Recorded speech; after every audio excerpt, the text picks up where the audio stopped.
Ще чуем от Божието Слово, от посланието към Ефесяните, 2 глава, от 1 до 10 стих.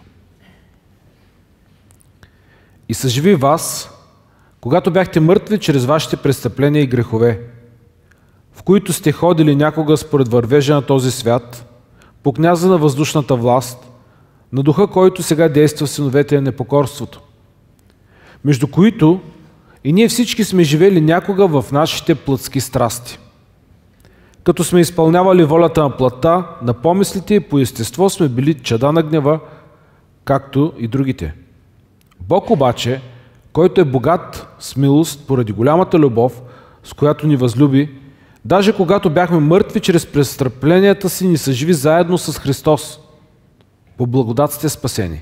И като ни възкреси заедно с Него, ни сложи да седим с Него в небесни места, в Христос Исус, за да показва през вековете, които ще дойдат изобилното богатство на своята благодат, чрез добрината си към нас в Христос Исус. Защото по благодат сте спасени чрез вяра и то не от самите вас, това е дар от Бога. Не чрез дела, за да не се похвали никой. Защото сме Негово творение, създадени в Христос Исус за добри дела, в които Бог отнапред е наредил да ходим. Амин. Нека да се молим.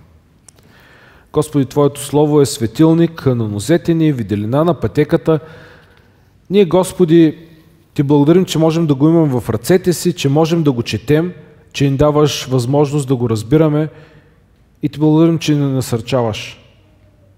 Благодарим Ти, че ни говориш за това, че си ни спасил, че си дал Твоя Син за нас, че ние можем да живеем вечно. Нашия живот преминава бързо, Господи, и ние се радваме, щастливи сме, че имаме тази увереност, че във вечността ние ще бъдем с Тебе, че си ни определил да бъдем на добро място. Благодарим Ти за това, че се грижи за нас всеки ден. Молим Те за нашата страна, нека повече и повече хора да познават, че Ти си единствения шанс, че Ти си Бог, че Ти можеш да спасяваш. Благослови Словото Си и нека то да помага всички нас да се насърчаваме и да вървим след Тебе. Молим всичко това в името на нашия Господ и Спасител Исус Христос. Да бъде вечна слава на името. Амин.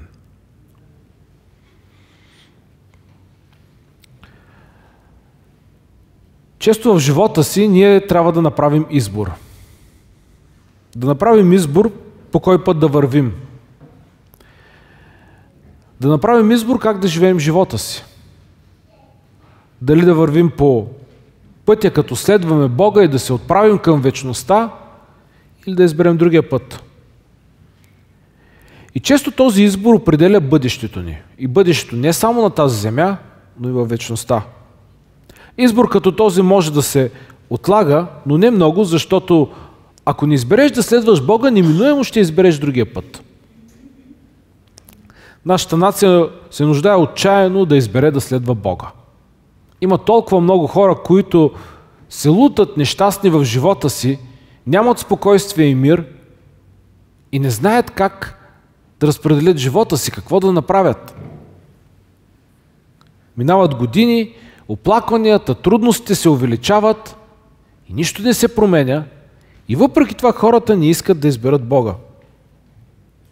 В това се стои бедата на нашия народ, че стои далеч от Бога. И дори невярващи хора го прозират. И търсят алтернативи. Кланят се на този и на онзи, на това и на онова.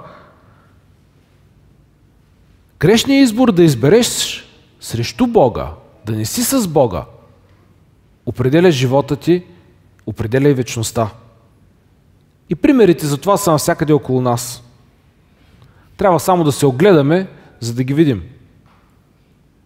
Имало двама мъже. Те били съвсем различни. Родени в различни епохи, имали различни занимания и направили различен избор. Единият се е родил през 20 век. Искал да бъде популярен, искал да стане звезда. И наистина, кой някога не е мечтал да бъде звезда, да бъде специален, да бъде различен? Този млад тогава човек успял и станал наистина голяма звезда. Бил световно известен. Продал е 25 милиона албума, участвал е в 33 филма и имал повече от 1 милиард фена по цял свят. Дори и днес, 25 години след смъртта му, музиката му оказва голямо влияние. Но въпреки всичко, въпреки славата си, въпреки това, което правил този човек, въпреки че е изпълнил мечтата си, според приятелите си бил дълбоко нещастен. Починал на 42 години, не намерил отговор на това какво е неговото истинско призвание в живота. Умрял от затлъстяване и придозиране с хапчета. В едно интервю съпругата му казва следното: той никога не намери отговор на това кой е и какво е неговото истинско призвание в живота. Той знаеше, че трябва да има нещо, за което се струва да живее. Може би да проповядва, да служи, да помага на хората. Това беше дълбоко вътре в него, но остана неизпълнено. Затова той отново се качваше на сцената, за да не трябва да мисли за това. Няколко века преди това, един друг човек, също млад, с ярки перспективи, учил в университета, следвал право, един ден решил да посети родителите си. По пътя обратно към университетския град го застигнала буря. И той се оплашил толкова много, че се молил на Бог да го спаси. И разбрал: аз не съм готов да умра. Аз не мога да си отида от този свят така. Нуждая се от Бог. И тогава дал обет: ако остана жив, ще стана монах. След само 14 дни се присъединил против волята на баща си към един монашески орден и отишъл в манастир. Съблюдавал правилата на ордена с голяма строгост. Бил ръкоположен за свещеник много скоро. Но въпреки ежедневното покаяние и огромна дисциплина, съвестта му не била спокойна. Той продължавал да търси, искал да има мир. Задавал си въпроса: как мога да получа милост от Бога? И в продължение на много години търсил отговор на този въпрос. Накрая един ден, четейки посланието към римляните, го осенила мисълта: Божията праведност е дар на благодата. Тя е дадена само чрез вяра. Не чрез сила, а чрез едно детинско доверие. И това било просветлението. И тогава той разбрал, че ние се спасяваме само чрез вяра. Само по благодат и само чрез Божието Слово. Двама човека, двама с голямо бъдеще, двама оставили следа в световната история. Двамата пред избор, единият избрал единия път, а другия. Единият нещастен, а другият истински щастлив. Сигурно вече се досещате, че единият е така нареченият крал на рока, Елвис Пресли, първият човек, който умира дълбоко нещастен, а другия е Мартин Лутер, човекът, който започва реформацията, която поставя личната вяра на преден план. Избор винаги има. И такива примери може да видите навсякъде около нас. Хора, които избират да вървят по единия път или по другия. И в зависимост от това кой избор направиш, ще имаш различни плодове в живота си. И това е нещо, което напомня и апостол Павел. Че ние, християните, трябва да изберем. Трябва да изберем по кой път да вървим. Има два пътя. Те не са повече, те са само два. Един е широк, другия е тесен. И когато изберем да следваме Бога, трябва да го следваме всеки ден. И ние като християни не трябва да забравяме какво Бог е направил за нас. Как е променил живота ни. Не трябва да забравяме, че Бог ни е помилвал. Не трябва да забравяме, че Бог ни е спасил. И да живеем един благодарен живот, осъзнавайки Божията милост, живеейки с Божията сила. Аз се надявам всички вие да сте избрали по кой път да вървите. Как да живеете живота си. И да го живеете с благодарност за онова, което Бог е направил за вас. Защото ако живеем със съзнанието за добрината, за Божията милост, тогава ще живеем един истински благодарен живот. Истински.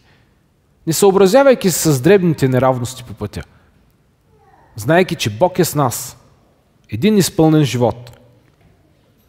Апостол Павел започва описанието на Божията милост в този пасаж, който прочетохме, с думите: „И съживи вас, когато бяхте мъртви чрез вашите престъпления и грехове, в които сте ходили някога според вървежа на този свят, по княза на въздушната власт, на духа, който сега действа в синовете на непокорството, между които и ние всички сме живели някога в нашите плътски страсти, като сме изпълнявали волята на плътта и на помислите и по естество сме били чеда на греха, на гнева, както и други.“ Бог ни съживява, казва апостолът, но преди това ни напомня какви сме били, откъде ни е взел Бог.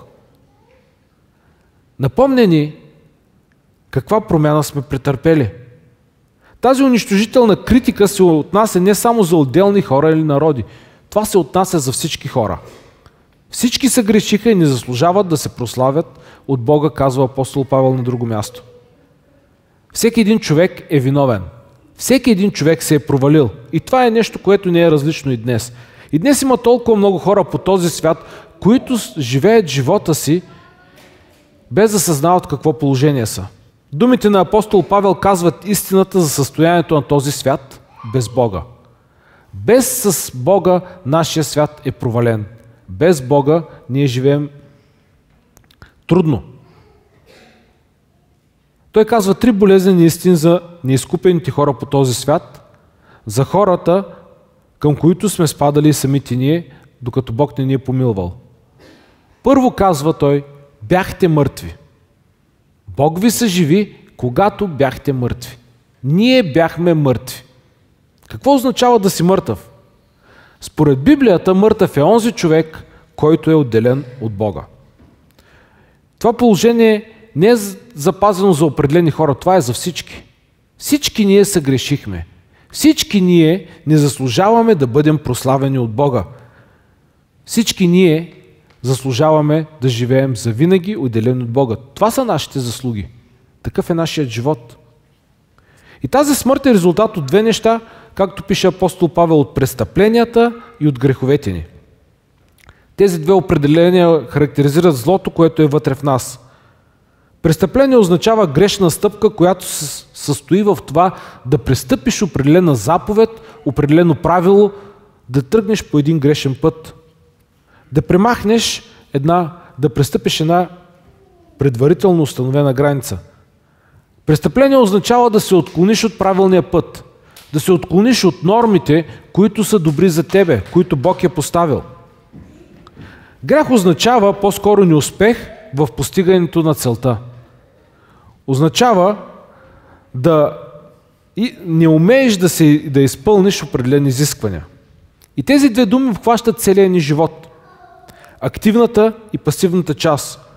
Означават, че сме извършили нещо, което не е трябвало да вършим, и от друга страна, че не сме правили това, което трябва да правим.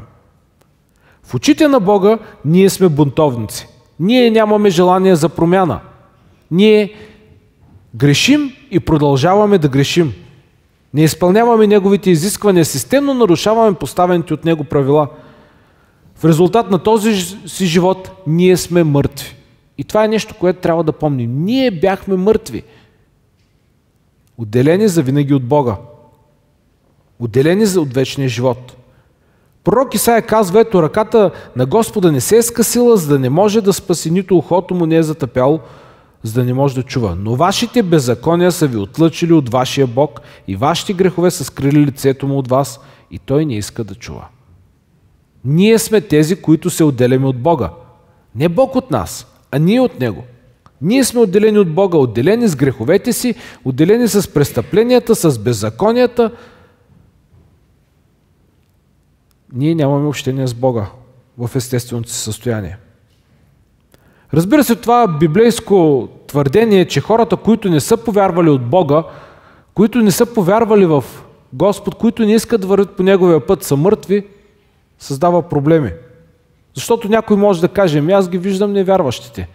Те си вървят, ходят си по улиците, имат всичко, което ние даже понякога нямаме. И това понякога ни очудва.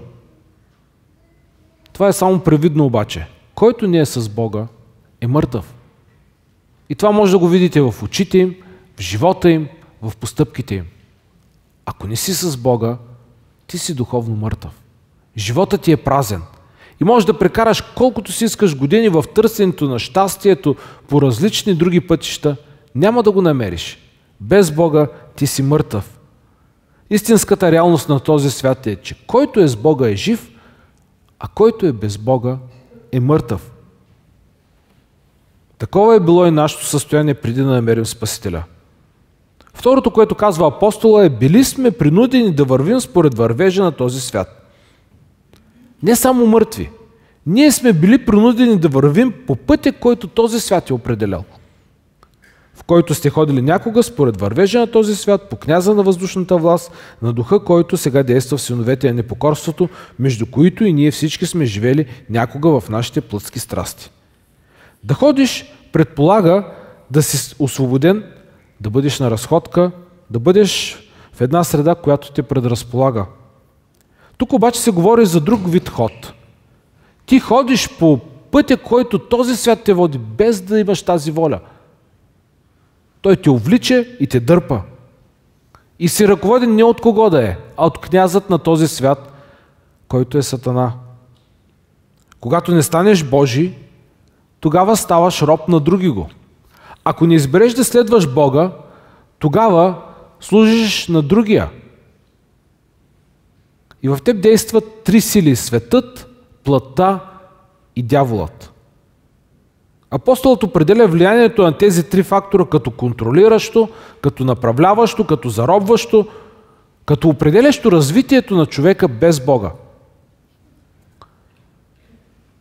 Първото заробващо въздействие е на този свят. С този свят се има предвид обществото, в което живеем. Има се предвид хората, които са около нас. Нещата, които се случват около нас. Този свят е избрал да живее без Бога и се развива по собствени принципи. Направил се собствени принципи, собствени пътища и формира мнението на хората, които живеят според неговите правила. Живеейки в този свят, хората не са склонни да имат собствено мнение, а остават да бъдат формирани от различни фактори, от телевизията, от интернет, от пресата, от мнението на други хора. Ако не слушаш Бога, слушаш другиго. Втория, който ни заробва, е князът на въздушната власт. Тази дума, която е употребена тук, може да се преведе и като замъглена атмосфера, което подсказва мрак или поне мъгла. Дяволът владее този свят и замъглява очите на хората, които живеят в него, за да виждат нещата по начин, по който на него му харесва. Този израз всъщност означава, че дяволът господства на този свят. Разбира се, има много хора, които твърдят, че няма дявол. Че това е просто образ на злото. Но трябва да си сляп, за да не видиш неговото действие. Да видиш, че той определя нещата в този свят. Да видиш, че хората, които са го последвали, които са оставили в неговото ръце за кратко, биват унищожени, живота им бива разрушен. Само трябва да се огледаш, за да видиш как този свят е унищожен. Колкото и лъскав да ни се представя този свят, той е обречен на робство. На робство на Сатана. Третия фактор, който определя нашия свят, който ни държи в робство, са нашите плътски страсти. И тук не става въпрос за нормалните човешки потребности, а за греховните стремежи. И огледайте се само и ще видите как те държат в плен този свят. Те са пропагандирани по медиите, за тях е писано навсякъде, те определят вървежа на света. Плътта взема нормалните човешки потребности и ги превръща в грях. Чрез прекомерната им употреба, прекомерното им преекспониране, превръща ги в култ, в божество. Плътските страсти включват грешните желания на ума, грехове като гордост, празни амбиции, желания за мъст, зло, егоизъм. Такова е било нашето състояние преди да познаем Бога.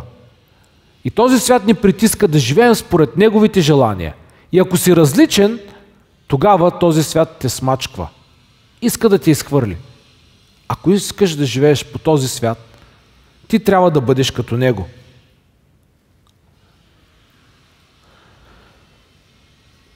Има само една дума, която определя това състояние.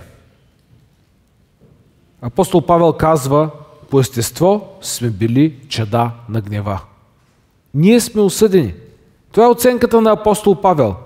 И още веднъж, тя се отнася за всеки един човек, не само за определени хора. Всички сме съгрешили. Няма праведен нито един, няма никой разумен, който да търси Бога. Всички се отклониха, заедно се развратиха, няма кой да прави добро. Няма нито един, казва апостол Павел. Това е нормалното положение на този свят. Такива сме били. Човек се е отдалечил от своето първоначално състояние, отдалечил се от Бога и е способен от тук нататък само да увеличава пропастта между себе си и Бога. Стъпка след стъпка. Да увеличава пропастта между себе си и Бога. Има ли надежда за този свят?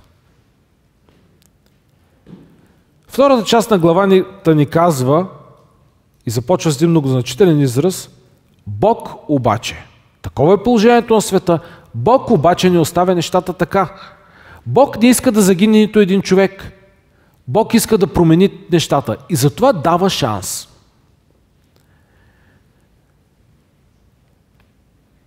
Бог обаче, който е богат с милост, поради голямата любов, с която ни възлюби, даже когато бяхме мъртви чрез престъпленията си, Бог ни възлюби, даже когато бяхме мъртви, и ни дава шанс. Дава шанс за промяна. Ние сме били мъртви, а мъртвите не могат да възкръснат. Те могат да бъдат възкресени чрез Исус Христос, нашия Господ. С един замах всичко се променя. С един замах всичко става различно. С един замах Бог променя света. Бог избира да дойде и да плати сам цената, да постави нещата на различна основа. Идва и отива на кръста, за да плати тази цена.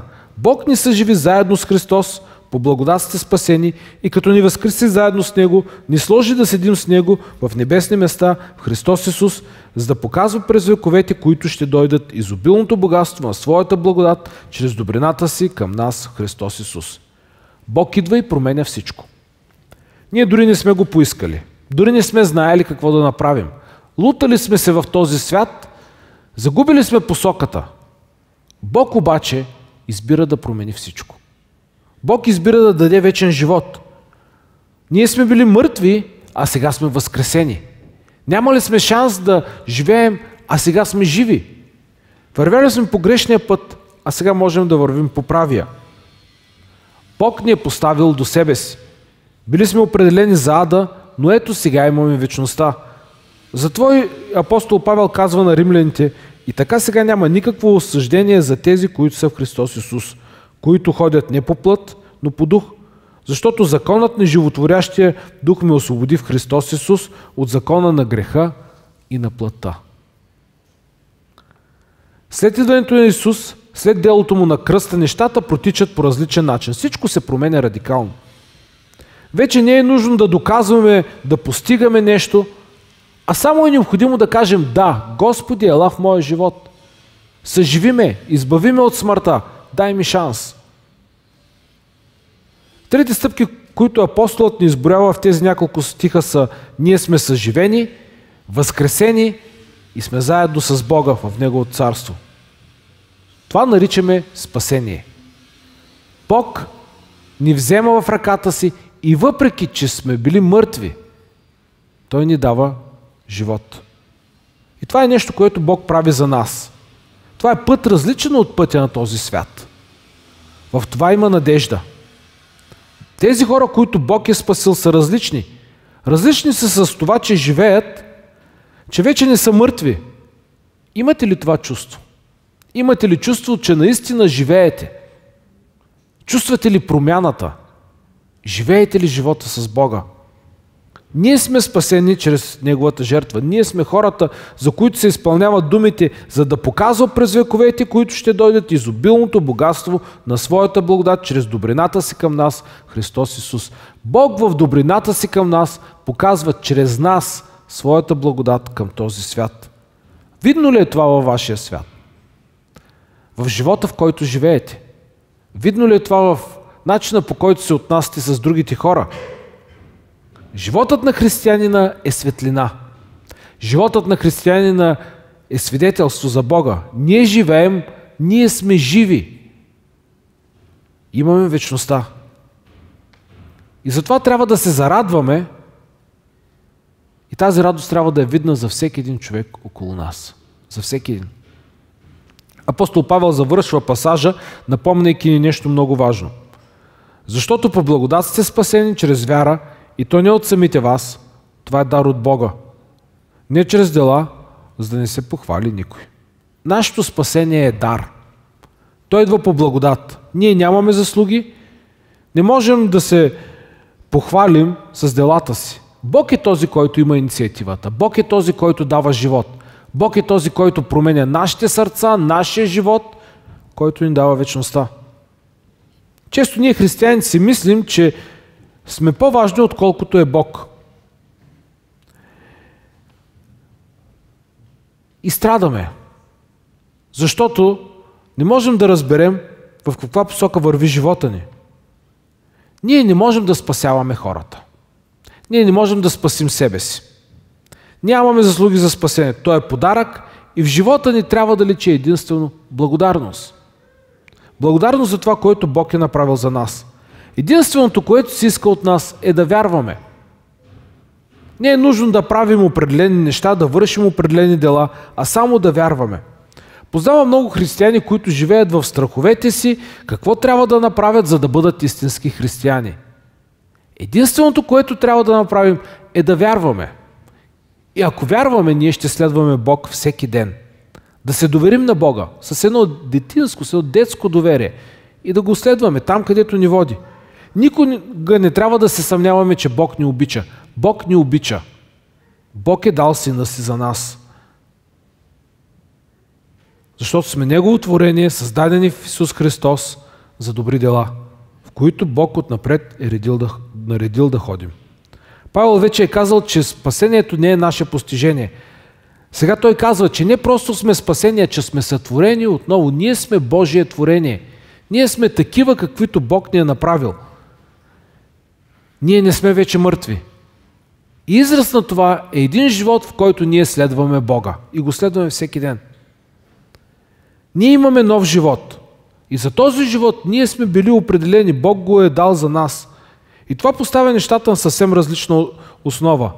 Нормално е за човека да върви по пътя в този живот с Бога. Това е нормалното. Не е нормалното да вървиш по хода на този свят. Нормалното е да вървиш с Бога. Затова сме били сътворени. Не ние хората, които следваме Бога, сме ексцентричните, а онези, които не го следват. Ние сме сътворени, за да сме заедно с Бога. И Исус Христос ни помага да се върнем със своето дело при Него. Там, където принадлежим, в дома си, в пътя на следване на Бога. Спасени по благодат, следвайки Бога. Бог е милостив и добър. Бог е направил всичко за нас. Съживил ни е, дал ни е нов живот. Ние сме били мъртви, но сега живеем. Замислете се само за момент. Наслаждавате ли се на този нов живот? Щастливи ли сте да живеете с Бога? Бог ни е дал възможност да сме до Него. Ние можем да четем Словото Му всеки ден. Можем да говорим с Него всеки ден. Може да го чувстваме близо. И важно е как живеем живота си. Важно е по кой път вървим. И както двамата мъже в началото, всеки човек трябва да направи избор. И от този избор зависи как ще се развие живота му. Този избор има големи последствия. И тези последствия не са само за този свят, а за вечността. Ние трябва да съзнаваме и да сме готови да покажем на хората около нас за важността на този избор. Разбира се, този свят е много примамлив. Обещава ни всичко. Обещава ни, че ще имаме просперитет, че ще живеем добре, само ако следваме неговите правила. Всичко това е лъжа. То рухва в един миг. И накрая оставаме сами и нещастни. Истинското щастие е да сме при Бога. Да сме заедно с Бога. Да го следваме. Само Той дава живот.